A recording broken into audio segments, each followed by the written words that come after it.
Now, you wrote in your story that this is sort of the last big supply of surface drinking water in America. So seems crazy to be mining up there. Do the states have the wherewithal to protect the resources from the mining companies? Well, do they have the staff and so forth to monitor all this? Right, and that's the argument I make. The more I looked into it, I started out just reading about the lawsuit. And then I found out that this ore runs under Wisconsin, Minnesota, and Michigan. And that there are mines prospecting, or companies prospecting, in all three of those states. Wisconsin's kind of safe because they set a really high bar for any mine that wants to go into Wisconsin.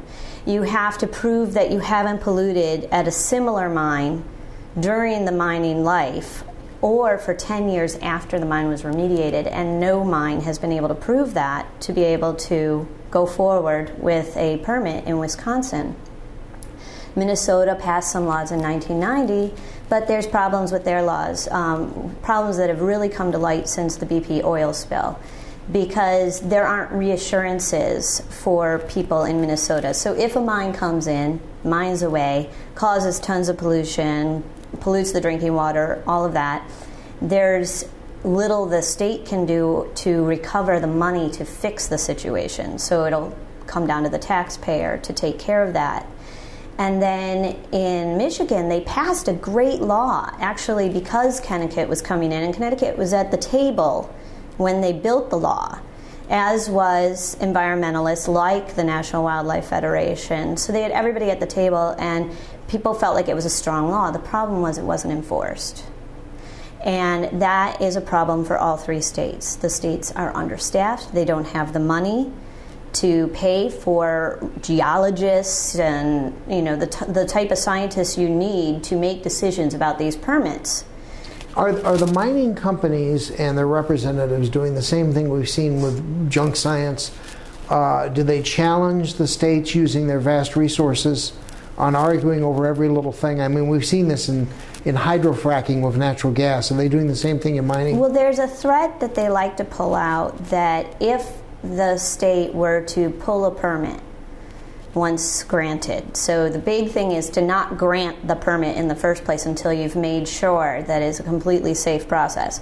But if the state was to pull the permit, they threaten, and there has been some case history to this, that they then would sue the state based on, for the entire cost of what they expect the mine to be worth, which is billions of dollars in minerals. So unproven cost. Right. Would the states do this? I mean, how aggressive politically are they with the mining companies? Or does it depend? Well, in Michigan, they weren't very aggressive at all. They built this great law. The governor said they would only get that the company would only get the permit if they had adhered to every aspect of the law. But if you read the lawsuit that's been filed against the company, and I'm not against the company, but against the state, you can see, I mean, they did nothing. And the company gets to do, according to Michigan law, the company gets to do their own environmental impact statement. What? Yeah, which is unusual. Like, even the federal government, if you have to apply for a federal permit, you have to have an outside source do the environmental impact statement.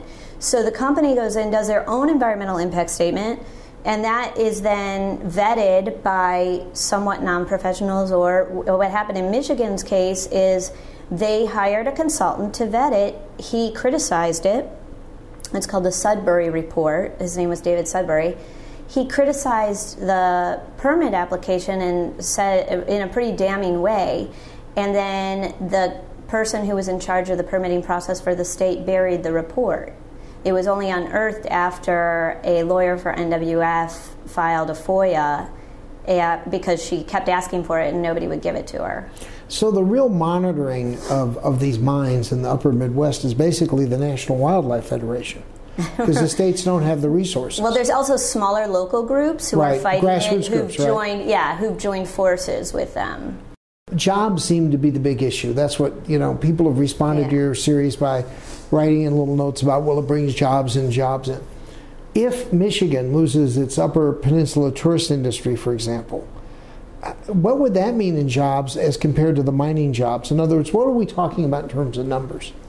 See, I don't know the actual numbers, but there in the story we talk about one of the cities that it actually derives more revenue from its ecotourism. I think it was 20 million annually, and that's more than anybody's going to get from the 70 jobs that are being promised at the Eagle Project. So the mining really does not produce the kind of the massive number of jobs needed. No, in fact, there's supposed to be 140 jobs when the mine really starts operating. Right now, it's in a construction phase, and of those 140 new jobs, only 70 are going to local residents.